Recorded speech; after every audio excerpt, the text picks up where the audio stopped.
Hello नमस्कार दोस्तों। Welcome back to my YouTube channel. आप सभी का मेरे यूट्यूब चैनल में बहुत बहुत स्वागत है दोस्तों। तो हम लेकर के आए हैं आपकी हिंदी के प्रश्न, जो कि आपके एसएससी जीडी के लिए बहुत ही महत्वपूर्ण प्रश्न है। ठीक है, तो आपका ज़्यादा समय ना वेस्ट करते हुए चलते हैं आपके इन प्रश्नों की तरफ। देखिए दोस्तों, कल 50 तक हमने कंप्लीट करवाए थे। आज 51 प्रश्न संख्या 51 से आपके प्रश्न शुरू हैं। ठीक है, देखिए इसमें दिया हुआ है, खड़ी बोली का सर्वाधिक उपयुक्त प्राचीन नाम है। क्या नाम है दोस्तों? रेखता, हिंदवी, देलहवी या फिर कौरवी।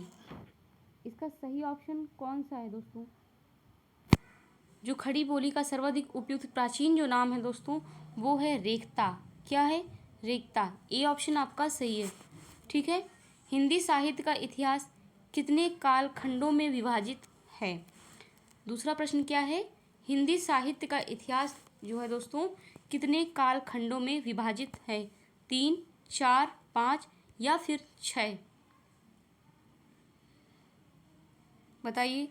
तो इसका सही ऑप्शन जो है दोस्तों वो है 4। बी ऑप्शन आपका सही है। पृथ्वीराज रासो किस भाषा में रचित है? तीसरा प्रश्न जो है वो पृथ्वीराज रासो जो है किस भाषा में रचित है? ये रचना किसके द्वारा लिखी गई है दोस्तों? पृथ्वीराज रासो चंद्रबरदाई के द्वारा। ठीक है, तो बताइए इसकी भाषा कौन सी है? अवधी, ब्रजभाषा या फिर भोजपुरी? और डी ऑप्शन में दिया हुआ है राजस्थानी। इसका सही ऑप्शन कौन सा है दोस्तों?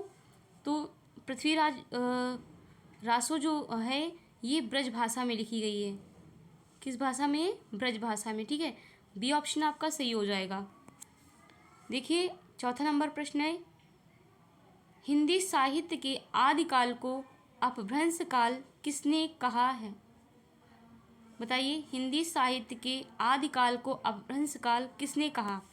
डॉक्टर धीरेन्द्र वर्मा ने, चंद्रधर शर्मा गुलेरी ने, और सी ऑप्शन में दिया केवल ए, डी में दिया है केवल ए और बी दोनों। इसका सही ऑप्शन कौन सा है दोस्तों? तो इसका सही जो है डी है। डी ऑप्शन आपका सही हो जाएगा। ए और बी दोनों, डॉक्टर धीरेन्द्र वर्मा और क्या कौन से हैं दोस्तों?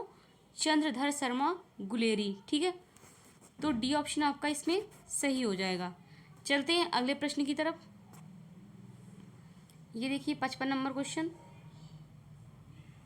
55 नंबर में दिया है दोस्तों कि आदिकाल में खड़ी बोली में रचना किसने पहले की? ए ऑप्शन में दिया है हाजी मोहम्मद ने, विद्यापति ने, या फिर सी ऑप्शन में दिया है आपका कुशल राय ने, और डी ऑप्शन में है अमीर खुसरो। इसका सही ऑप्शन कौन सा है दोस्तों? वो है अमीर खुसरो। कौन है? अमीर खुसरो है। ठीक है, अगला प्रश्न देखिए, शुक्ल जी ने हिंदी का प्रथम महाकवि किसको माना है? तुलसीदास को, विद्यापति को, या फिर कबीर को? और डी ऑप्शन में दिया है चंद्रबरदाई को। 56 का सही ऑप्शन क्या है? डी इसमें भी है, चंद्रबरदाई को। ठीक है, 57 नंबर प्रश्न देखिए। 57 नंबर प्रश्न जो है ये दिया हुआ है कि हिंदी की प्रथम साहित्यिक रचना है। कौन सी रचना है साहित्यिक दोस्तों? प्रथम साहित्यिक रचना ए ऑप्शन में दिया है कि चंद्रबरदाई कृत पृथ्वीराज रासो, या फिर स्वयंभू द्वारा जो रची हुई रचना है पौम रचित। ठीक है, सी ऑप्शन में देखिए पुष्पदंत कृत महापुराण, या फिर डी ऑप्शन में है राम सिंह कृत पाहुड़ दोहा। 57 का सही ऑप्शन क्या है? वो है चंद्रबरदाई कृत पृथ्वीराज रासो। ए ऑप्शन आपका सही हो जाएगा। ठीक है, चलते हैं अगले प्रश्न की तरफ। 58 नंबर देखिए। 58 नंबर जो है दोस्तों वो ये है कि हिंदी का प्रथम महाकाव्य है। हिंदी का प्रथम महाकाव्य कौन सा है दोस्तों? ये बताइए। आल्हाखंड, पृथ्वीराज रासो, या फिर पद्मावत? और डी ऑप्शन में दिया है प्रिय प्रवास। 58 का सही ऑप्शन कौन सा है? हिंदी का प्रथम महाकाव्य 58 का जो सही है वो पृथ्वीराज रासो है। ठीक है, बी ऑप्शन आपका सही है। हिंदी का प्रथम कवि कौन सा है दोस्तों बताइए? सरयपाद है या फिर स्वयंभू है। सी ऑप्शन में दिया है चंद्रबरदाई और डी में दिया है हेमचंद्र। तो इसका सही ऑप्शन जो है वो ए है। ठीक है, चलते हैं अगले प्रश्न में।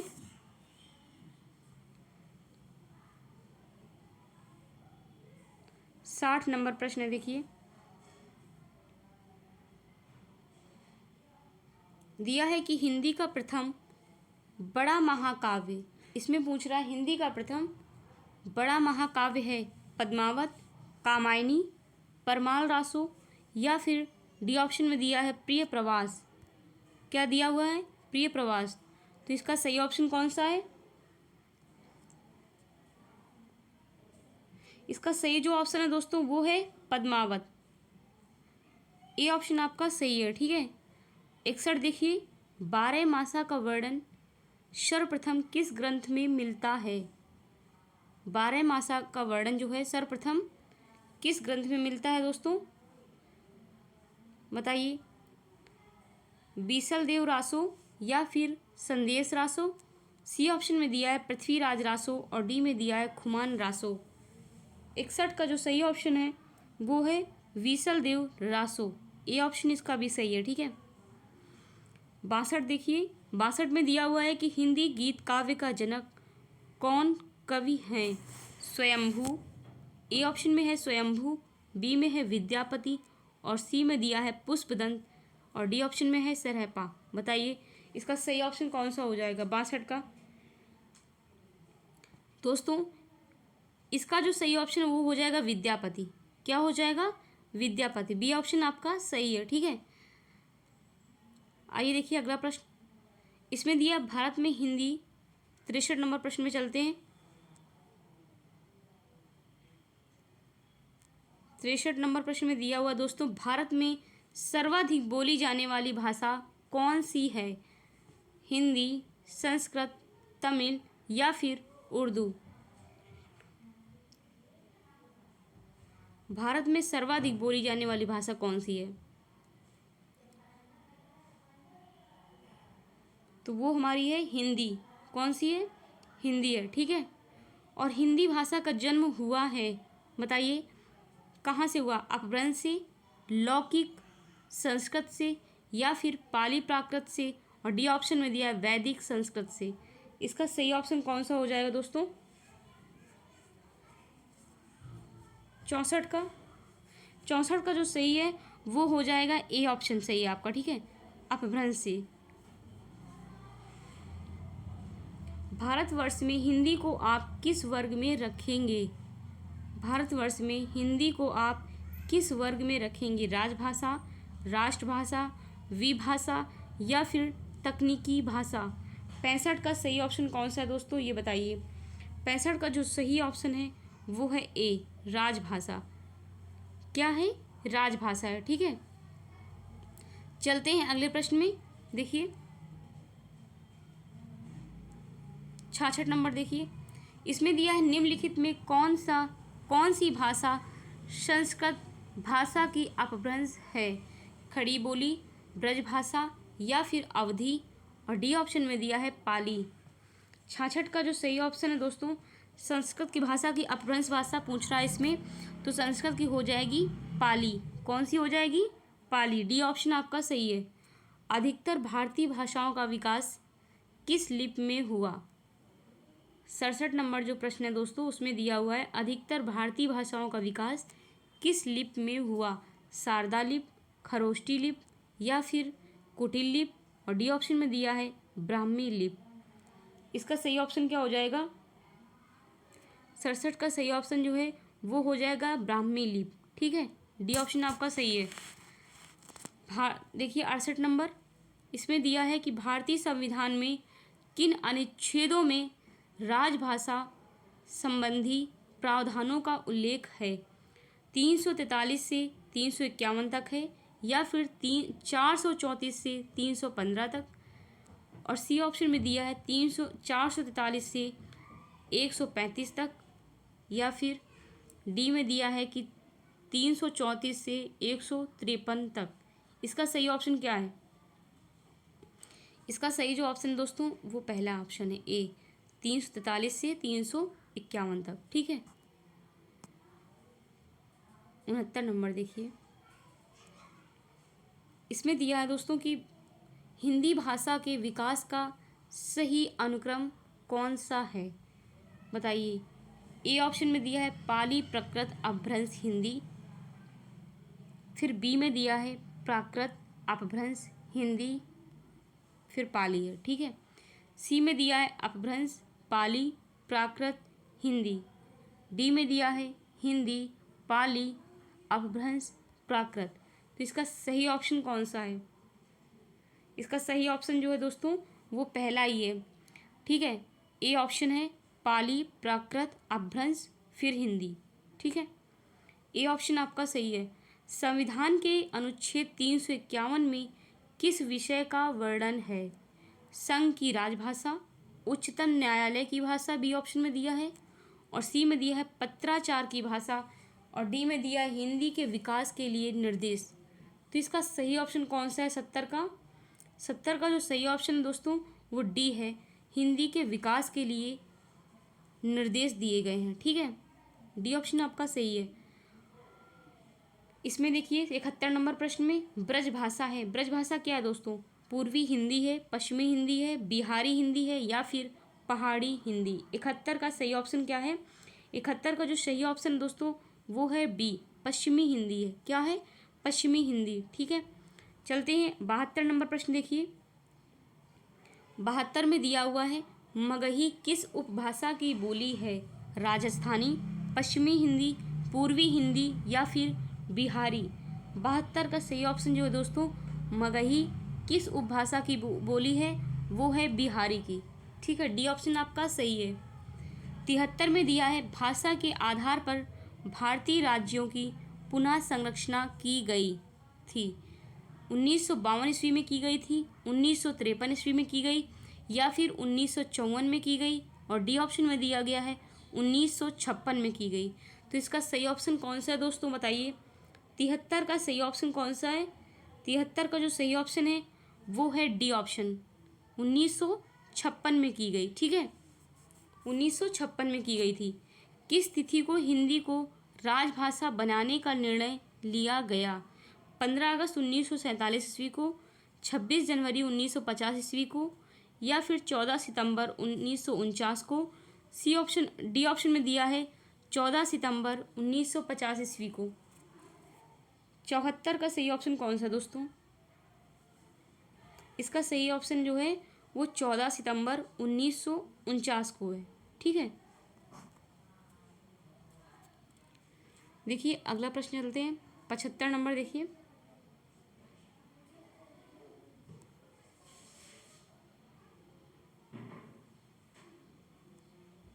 पचहत्तर में दिया हुआ है 8वां विश्व हिंदी सम्मेलन 2007 का आयोजन स्थल था। क्या था? नागपुर, मॉरिशस, या फिर डी ऑप्शन देखिए, नागपुर था, मॉरिशस था। एक मिनट दोस्तों,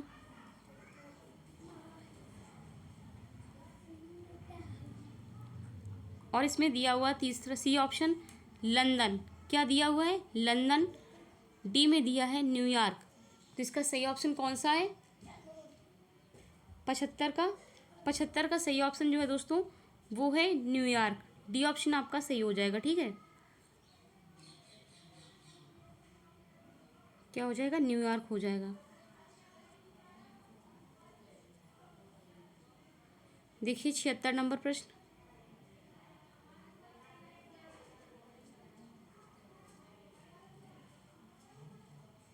छिहत्तर में दिया हुआ है मौखिक भाषा की आधारभूत इकाई क्या है? मौखिक भाषा की आधारभूत इकाई क्या है? वर्ण, ध्वनि, वाक्य, या फिर शब्द। 76 का जो सही ऑप्शन है वो हो जाएगा शब्द। क्या है? शब्द है। ठीक है, लिखित भाषा की आधारभूत इकाई क्या है? बताइए, लिखित भाषा की आधारभूत इकाई क्या है?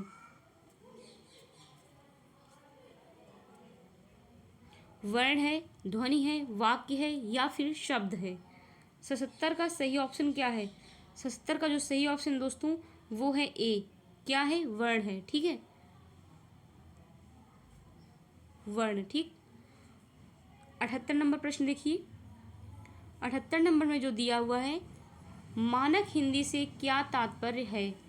ए ऑप्शन में दिया है पुस्तकों की भाषा, साधारण बोलचाल की भाषा। सी में दिया है शिष्ट और सुशिक्षित लोगों की भाषा। डी में दिया है केवल पढ़ाई लिखाई की काम में लाई जाने वाली भाषा।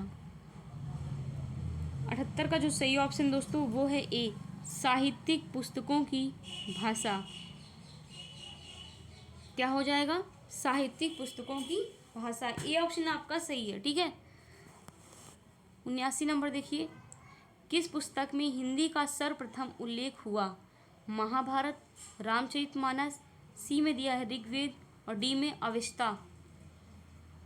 79 का जो सही ऑप्शन दोस्तों वो हो जाएगा अवेस्ता, ठीक है, डी ऑप्शन सही है। 80 नंबर देखिए,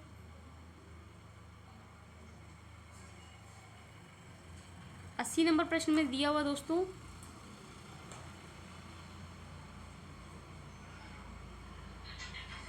कि अपभ्रंश का दूसरा नाम बताइए। अपभ्रंश का दूसरा नाम क्या है, अवहट, देसी या फिर लोक भाषा। डी में दिया है पैशाची भाषा। 80 का जो सही ऑप्शन दोस्तों है वो है अवहट। क्या है, अवहट है, ठीक है, अवहट है, ए ऑप्शन आपका सही है। 81 नंबर देखिए, प्रथम विश्व हिंदी सम्मेलन नागपुर भारत में कब आयोजित किया गया था। बताइए दोस्तों, ए ऑप्शन दिया 10 से 12 जनवरी 1975 को, या फिर 10 से 15 जनवरी 1975 को। सी ऑप्शन में दिया है 10 से 14 जनवरी 1975 और डी में दिया है 10 से 18 जनवरी 1975। 81 का जो सही ऑप्शन है वो हो जाएगा 10 से 14 जनवरी 1975। इसका सी ऑप्शन सही है, ठीक है। और इसमें दिया है अगला प्रश्न जो है दोस्तों वो है अपभ्रंश को पुरानी हिंदी,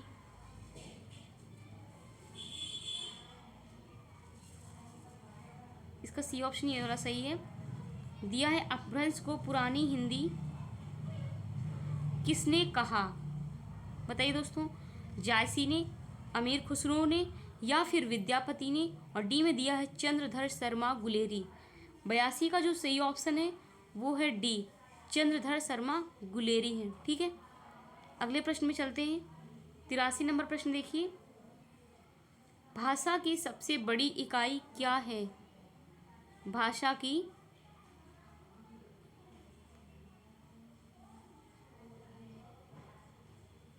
बताइए दोस्तों, भाषा की सबसे बड़ी इकाई क्या है। 83 नंबर प्रश्न में वाक्य है, ध्वनि है, शब्द है या फिर अर्थ है।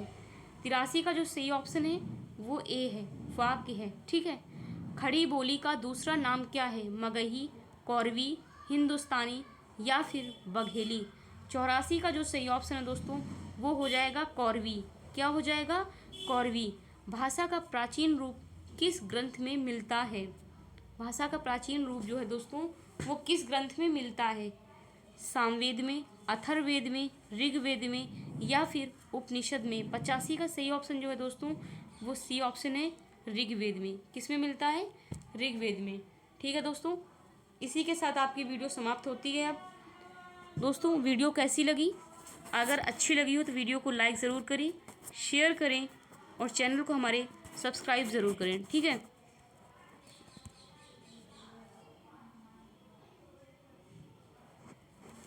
ठीक है दोस्तों, तो इसी के साथ जय हिंद, जय भारत, वंदे मातरम।